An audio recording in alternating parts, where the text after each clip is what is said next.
పేదల సొంతింటి కల సాకారం రాష్ట్ర సీఎం చంద్రబాబుతోనే సాధ్యమని కడప జిల్లా ఇన్ఛార్జ్ మంత్రి సవిత స్పష్టం చేశారు.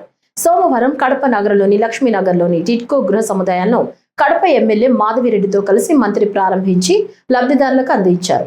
ఈ సందర్భంగా వారికి పసుపు కుంకుమతో పాటు ధృవీకరణ పత్రాలు అందించారు. 2019 నాటికి సుమారు 90% పూర్తయిన ఇళ్లను తర్వాత అధికారంలోకి వచ్చిన వైకాపా 10% పూర్తి చేయలేక లబ్ధిదారులను నిలువెత్తు మోసం చేసిందని విమర్శించారు. ప్రస్తుతం కూటమి ప్రభుత్వం విశాల రహదారులు, డివైడర్లతో గేటెడ్ కమ్యూనిటీ టౌన్షిప్ల తరహాలో టిట్కో గృహ సముదాయాలను తీర్చిదిద్దిందన్నారు. ప్రతి ఒక్కరూ తమ ఇంటి ముంగిట మొక్కలు పెంచి పర్యావరణ పరిరక్షణకు దోహదపడాలన్నారు. ఈ రోజు మీ గృహప్రవేశాలకు పాల్గొనే అవకాశం కల్పించారు. నిజంగా చాలా సంతోషంగా ఉంది.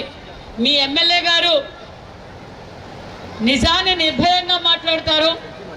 ఎంతటి వారైనా తను చెయ్యాలనుకున్నది అసెంబ్లీ కావచ్చు, అది గల్లీ కావచ్చు, కడప అభివృద్ధి కోసం అహర్నిశలు కష్టపడే మీ ఎమ్మెల్యే గారికి మీరందరూ సహకరించడం, ముఖ్యంగా మరి శ్రీనివాసరెడ్డి గారు, ఎందుకంటే అవగాహన ఉన్నవారు, ఏ డిపార్ట్మెంట్లో ఏ డబ్బులు తీసుకురావచ్చు, మా కడపని ఏ విధంగా అభివృద్ధి చేయొచ్చు, మా జిల్లాకి ఏం కావాలి, మా కడపకి నా నియోజకవర్గానికి ఏం కావాలని ఎప్పటికప్పుడు మరి విజయవాడకు వస్తే ఈ ఆఫీసు ఆ ఆఫీసులో కూడా శ్రీనివాసరెడ్డి గారే కనిపిస్తారు. ఇరిగేషన్ ఆఫీస్లోనూ శ్రీనివాసరెడ్డి గారే కనిపిస్తారు.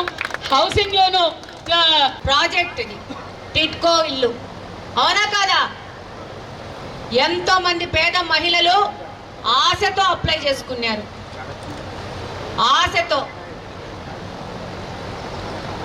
టిట్కో గృహాలను మొదలు పెట్టారు. చెప్పిన విధంగా షీర్ కాంక్రీట్ విధానంతో, అంటే ఆ ఇండ్లలో ఇటుక లేదు, మొత్తం కాంక్రీట్, సిమెంట్, స్టీలు, ఇసుక కలిపి మొత్తం మనం ఎట్లా స్లాబ్ మీద ఎలా కాంక్రీట్ వేసుకుంటామో అట్లా గోడలు కూడా కాంక్రీట్. అంటే ఇప్పుడు మీరు మొలలు కడితే కూడా వెళ్ళవు లోపలికి.